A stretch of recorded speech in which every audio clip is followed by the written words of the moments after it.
wabarakatuh. Ketemu lagi di Secangkir Kopi Nadila.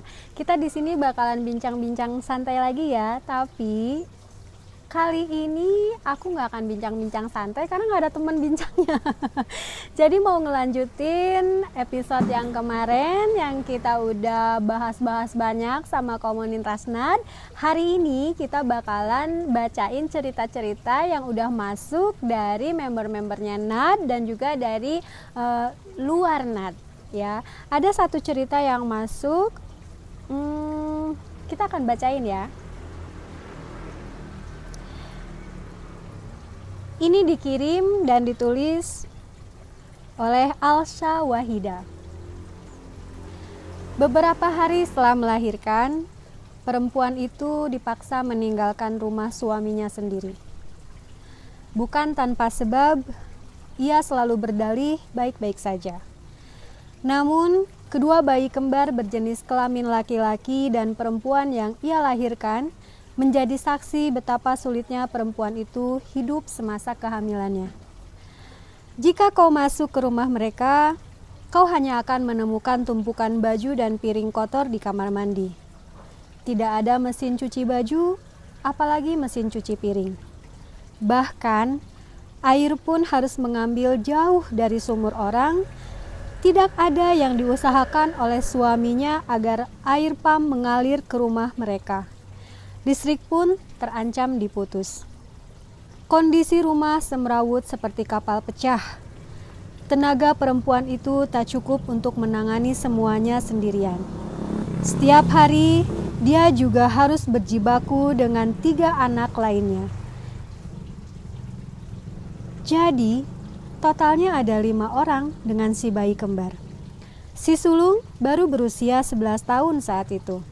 Dalam keadaan seperti itu, perempuan itu harus berdagang atau mengurusi arisan barang-barang kebutuhan rumah tangga. Agar apa? Agar mereka semua bisa makan dan minum dengan layak. Belum lagi, dia harus membuat jualan lain seperti susu kedelai hangat atau kue-kue basah. Bahkan tidur pun tak nyenyak-nyenyak, tak bisa tidur. Kau pasti bertanya, apa yang dilakukan suaminya?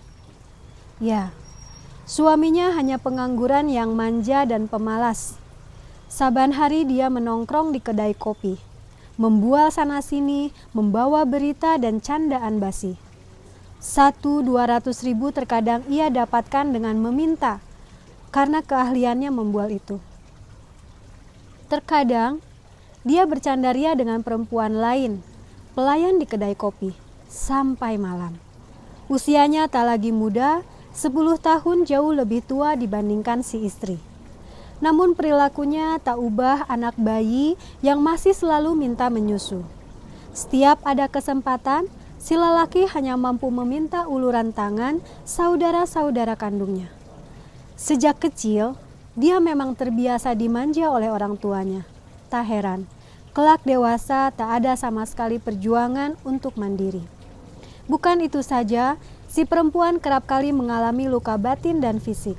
Sempat suatu saat ketika ibu si perempuan datang ke rumah itu, ibunya melihat bagian bibir perempuan itu lebam dan matanya sembab.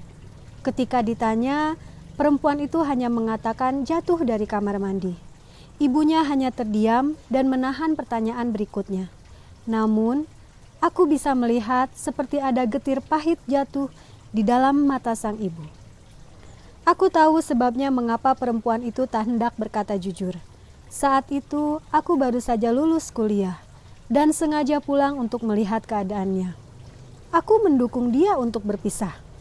Dia dulunya cantik, terawat, dan berbakat. Tetapi kenapa langkahnya harus tercekat? Dan betul saja, sejak kepergiannya dari rumah suaminya itu, dia lebih bahagia. Kini dia lebih membuktikan dengan menjadi ibu tunggal, dia semakin bersinar. Sampai akhir banyak pula lelaki yang ingin meminangnya. Bahkan di akhir cerita, dia dilamar oleh perjaka. Aku tersenyum dan bangga dengan dirinya, yang sama sekali lepas dari rongrongan lelaki yang tak bertanggung jawab sebelumnya. Perempuan itu adalah kakak kandungku, perempuan hebat yang aku tahu sepanjang umurku. Namun seiring waktu, sepertinya aku yang sedang berada dalam garis takdir seperti dirinya dulu. Meskipun dalam beberapa hal ada yang berbeda, dia tahu, tetapi tak bisa berkata selain sabar. Pikirkan yang terbaik untuk keluarga kita, tentang Bapak dan lainnya. Pariaman, 28 April 2021. Oke teman-teman, itu adalah salah satu cerita yang dikirimkan oleh teman kita Alsha Wahida. Tema tentang single mom yang kita bicarakan dulu. Ini seru banget ya, ternyata hanya bercerita tentang apa yang dialami oleh keluarganya, dan itu bisa membuat dia memiliki kemampuan untuk menulis. Daripada dipendam, lebih baik diceritakan melalui cerita yang kemungkinan besar ini akan menjadi healing, akan menjadi ilmu juga buat teman-teman yang lain, dan akan menjadi keuntungan buat kita semua. Dari cerita yang aku baca tadi, sedih ada, bahagia juga ada, tapi ternyata dengan kita membaca satu cerita, kita jadi tahu ya, ternyata ada permasalahan di dalam satu keluarga untuk seorang ibu yang tiba-tiba menjadi single mom. Pertarungannya cukup kuat, perjuangannya cukup kuat, tapi akhirnya happy ending. Jadi aku harap buat mami-mami semuanya, ibu-ibu semuanya yang ada di luar sana bisa mengambil ilmu dari cerita ini. Jangan putus asa, tetap semangat. Kita bisa melakukan hal yang terbaik untuk diri kita sendiri, untuk kebahagiaan kita sendiri. Oke? Oke, next kita mau bacain cerita yang kedua.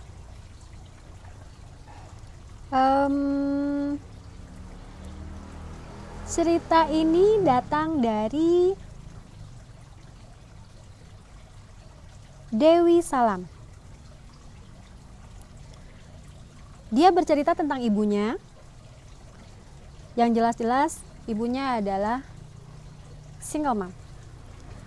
Kita bacain ya. My mother, my spirit. Ini kisah ibuku. Seorang janda dengan 7 orang anak. Wanita berhati baja, tak pernah kenal kata lelah dan tak pernah menyerah. Keinginannya keras, teguh pendiriannya. Menjadi single mom bukan maunya. Kepergian suami kembali kepada sang kholik adalah satu alasan dirinya menjadi perempuan berfungsi ganda, sebagai ibu dan bapak. Bertahun membesarkan anak seorang diri, beberapa usaha dijalani untuk menyambung hidup dirinya dan ke-7 putra-putrinya. Mulai dari tukang kredit pakaian, tukang catut emas, berjualan gado-gado, dan terakhir membuka rumah makan sederhana di depan rumah. Beruntung, almarhum bapak meninggalkan sebuah rumah dalam sepetak tanah berukuran 15 kali 25 meter. Bukan hal yang mudah mengurus 7 orang anak dengan 7 karakter yang berbeda. Namun ibu tidak akan berpengaruh dengan karakter anak-anaknya. Sepertinya ibu tidak sempat lagi mengenal karakter aku dan saudara-saudaraku. Baginya, sudah bisa memberinya makan yang kenyang, pakaian yang layak, dan bisa membayar uang SPP, itu sudah lebih dari cukup. Ibu tak mau peduli anak-anak seperti apa. Yang penting dia sudah memasukkan kami ke sekolah umum dan memasukkan kami ke sekolah madrasah. Ibu bilang, ibu ini bodoh. Kamu jangan seperti ibu. Falsafah dan nasihat yang ringkas tetapi berjuta makna. Dan untungnya kami terlahir menjadi anak-anak yang bisa menuruti keinginannya tanpa protes. Bukan tanpa alasan kalau kami patuh pada beliau. Penyakit darah tingginya hampir mencabut hidupnya. Mungkin terlalu banyak beban yang ditanggungnya hingga hipertensi. Ibu seringkali mencapai angka 160. Dulu, sewaktu aku kecil, jika meminta sesuatu, aku sering menangis bila tak dikabulkan. Namun ibu tak pernah menggubris apa yang kuingini. selama itu bukan menjadi kebutuhan pokokku, ibu akan berulang untuk memberinya. Aku yang kesal tentu saja menangis adalah senjata ampuh, pun tentunya dilakukan oleh banyak orang. Kalau orang tua yang lain melihat anaknya menangis, pasti akan merayu anaknya untuk diam. Dan mungkin berjanji untuk memberikan apa yang anak mau suatu hari nanti. Tetapi tidak dengan ibuku. Justru beliau menangis dan berteriak. Setelah itu, pasti darah tingginya akan kambuh. Dan peristiwa itu dulu juga terjadi pada kakak-kakakku. Akhirnya, demi menjaganya tetap sehat, aku dan yang lainnya harus mengalah. Tak ada rengekan, tak ada tangisan. Bencikah aku pada ibuku? Tentu tidak. Aku dan saudara-saudaraku justru bangga. Dalam kelemahannya sebagai wanita, dia tetap menunjukkan kekuatannya sebagai single parent. Dari semua anak-anaknya, semua bisa menyelesaikan studinya sampai jenjang SLTA.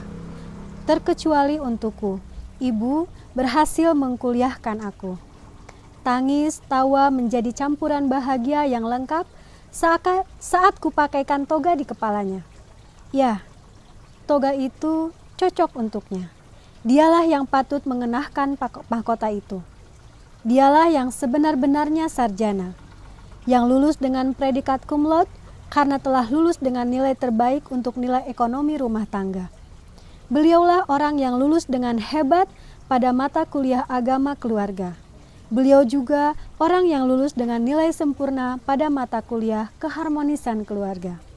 Ibuku memang hebat. Ditinggal tanpa uang sepeser pun kecuali tanah dan gubuk reot. Akhirnya bisa membuatkan kami, anak-anaknya, istana. Ibu bahkan bisa menunaikan ibadah haji ke Mekah, mempunyai berpuluh becak yang disewakan sebagai usaha tambahan selain rumah makannya. Kebetulan saat itu kami tinggal di Jakarta, jadi usaha penyewaan becak memang menggiurkan. Kini ibu sudah tidak lelah lagi. Ibu sudah bahagia, tugasnya sudah selesai, saatnya dia berkumpul dengan kekasih hatinya. Terima kasih, Mom. Al-Fatihah always for you. Balikpapan, 27 April 2021. Penulis Dewi Salam. Luar biasa banget ya ceritanya. Perjuangan seorang ibu memang luar biasa. Aku pikir hanya ibuku aja yang kayak gitu, tapi ternyata ibu-ibu yang lain juga memiliki perjuangan yang hebat-hebat di luar sana. Guys, udah 2 cerita yang aku bacain dan akan ada 3-4 cerita lagi yang bakalan aku bacain lagi. Jadi cerita-cerita ini memang sudah diseleksi oleh timnya Nad dan juga tim dari Secangkir Kopi Nadila. Untuk cerita ketiga, keempat, kelima, keenam, pokoknya cerita selanjutnya kita pindah tempat ya, bosen di ayunan ini. Kemana ya? Kesana? Ayo, let's go.